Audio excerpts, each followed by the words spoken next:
అందరికీ నమస్కారాలు. ఈరోజు మా కుటుంబంలో అందరికంటే పెద్దగా ఉండే జయకృష్ణ గారి సతీమణి పద్మావతి గారు చనిపోవడం చాలా బాధాకరం. ఇది కుటుంబానికే చాలా తీరని లోటు.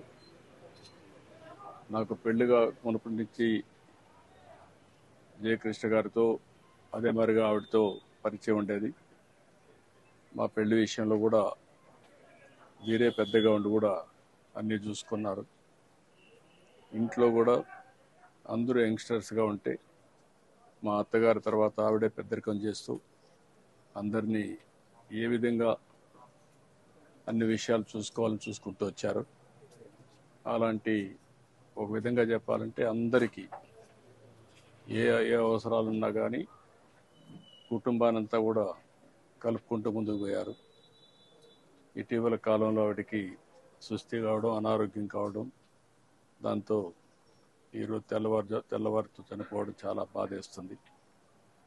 ఓసారి అందరికంటే జయకృష్ణ గారికి కూడా చాలా తీరని లోటు ఇది.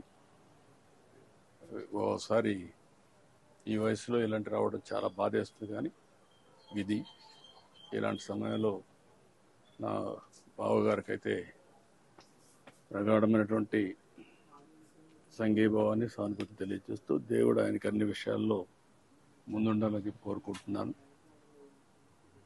నాకు ఈ కుటుంబంతో పరిచయం అయింది మొట్టమొదటిసారిగా ఈయన నాకు పరిచయం అయింది ఒక సినిమా ఎగ్జిబిటర్గా.